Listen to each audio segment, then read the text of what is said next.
Assalomu alaykum. Bu videoda sizlar bilan OPS Writer, ya'ni biz bilgan Word dasturiga alternativ programma bilan tanishishni boshlaymiz. Bu dasturimizni ishga tushirib olamiz. Bu dastur o'z nomidan bilinib turibdiki, yozuvchi, ya'ni Office yozuvchisi deb tushunishingiz mumkin. Asosan tekst bilan bog'liq bo'lgan barcha turdagi ma'lumotlarni, aytaylik, ariza bo'lishi mumkin, qanaqadir shikoyat bo'lishi mumkin yoki bo'lmasam murojaatnoma bo'lishi mumkin, taklifnoma, umuman ko'pgina turdagi narsalarni именно mana shu dastur orqali bajarishimiz mumkin. Ko'rib turganingizdek, interfeysimiz juda ham bir qulay, oson. Nima uchun bunaqa? Sababi bu Word dasturi interfeysi asosida ishlab chiqilgan desa bo'ladi. Deyarli barcha 90% so'zlar ko'rib turganingizdek bir-biriga juda ham o'xshash. Ularni siz adashtirib qo'yishingiz juda ham ehtimoli kam. Keling endi siz bilan bu dastur bilan sekin tanishishni boshlaymiz. Bu dasturda hozir qiladigan ishimiz interfeys bilan qisqacha 1 daqiqalik tanishuv bo'ladi. Bu joyda ko'rib turganingizdek listimiz mavjud. Listning formati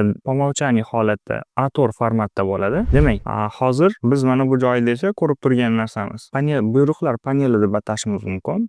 Mana bu qismida esa siz buyruqlar panelini kategoriyalarga bo'lib chiqishimiz mumkin. Ya'ni stavkaga bossak, faqat stavkaga oid bo'lganlari, razmetka stranitsa bo'lsa, faqat razmetka stranitsaga oid bo'lganlari yoki boshqa ko'rib turganingizdek bo'limlarga oid elementlarni yoki buyruqlar panelini ko'rishingiz mumkin. Главное esa universal deb hisoblashingiz mumkin. Ya'ni ko'p ishlatiladigan panellarimiz, buyruqlar panelimiz yoki komandalarimiz shu joyda joylashgan. Endi keyingi bilishimiz kerak bo'lgan narsa bu mana bu qismi hisoblanadi. E'tibor bering, mana bu qismida bizda dokument to'g'risida ma'lumotlar keltirib o'tilyapti. Nomer stranitsa, ya'ni hozirgi turgan sahifamizning nomeri. Endi stranitsa, agar mana bu joyda ikkita bir bo'lsa, ya'ni ikkita sahifali hujjatdan birinchisida turibmiz degani. Razdel bo'lsa, ya'ni razdellarga bo'lingan bo'lsa, o'sha razdellarning nechinchisi va nechtaligini ham ko'rishimiz mumkin ekan. Xo'p, ana endi bu adashmasam bu narsa ko'p ishlatilmaydi aslida. Xo'p, mayli, keyingisi, demak, stroka nechta strokadan iborat? Keling, hozir masalan shu tuvchida enterni bosadigan bo'lsam, ikkita strokadan iborat bo'lyapti. E'tibor berganingizda. Endi kolonka degani sahifada joylashgan ma'lumotlarni ustunlarga bo'lib turib yozib chiqishni nazarda tutadi. O'sha ustunlar soni nechtaligini bildiradi bu. Buni ham hali ko'rib o'tamiz. Demak, числослов. Bu joyda so'zlarning soni, demak, aytaylik, birinchi so'z desam, e'tibor bering, числослов bu joyda 4 ta bo'lib ketdi. Sababi mana bu qo'sh tirnoqni so'z hisobida olib ketyapti shekilli. Xo'p, mana endi ikkita bo'ldi. Ya'ni hozir mana buni qilib qo'yaman 3 ta va bitta qo'sh tirnoq qo'yaman 4 ta. O'sha qo'sh tirnog'imizni ham bitta so'z hisobida olib ketyapti. O'ylaymanki, bu siz uchun unchalik muammo bo'lmaydi. Muhimi, kerakli buyruqlarni foydalanishni bilsangiz bo'ldi. Xo'p, проверка правописания. Endi bu qismida nima narsa muhim?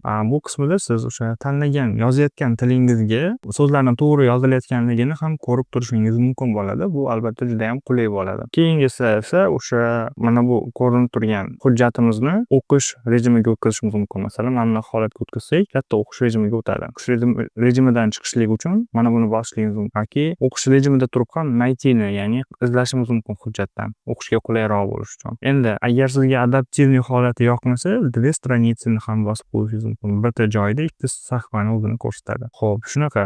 Endi keyingisi bu albatta mana bu strukturaviy bo'ladi. Ya'ni bunda chegara yo'q. Struktura asosida ko'rib ketaverasiz, lekin bu unchalik qulay emas. Keyingisi, endi web sahifa ko'rinishida ham ko'rishingiz mumkin hujjatingizni. Bu albatta tavsiya qilinmaydi. Agar sizga keng maydon kerak bo'lsa, o'shanda web sahifa ko'rinishida ham qilib ketaverishingiz mumkin. Demak, asosiy rejimlardan biri shu va oxirgisi mana bu hisoblanadi. Rejim чтения. Bu ikkita bir xil rejim, nega qo'ygan bilmadim. Mana bunisi esa mobilniy устройствоda, bu mobilniy qurilmamiz ulangan vaqtda kerak bo'lar ekan. Ana endi ko'rib turganingizdek, mana bu joyda o'qish rejimlarini ham, ya'ni o'sha temamiz rejimini ham ko'rishimiz mumkin. Agar svetli rejimdan temniy rejimga o'tkazadigan bo'lsak, orqa fonimizni qoraroq beryapti. Kimgadir qora fonda ishlash ma'qul bo'lsa, shunaqa tarzda o'zgartirishimiz mumkin. Rejim защиты зрения, ya'ni bu o'sha zreniyani himoyalash yoki asrash maqsadida shunaqa orqa fonga yashil, ochiq yashil rang qo'yiladi. Bu albatta kimgadir qiziq bo'lsa. Demak, keyin ko'rinadigan narsamiz bu albatta masshtab hisoblanadi. Masshtabga ko'rib turganingizda mana shu joydagi plus minus deb bosib yoki ko'paytirish orqali qilishimiz mumkin yoki bo'lmasam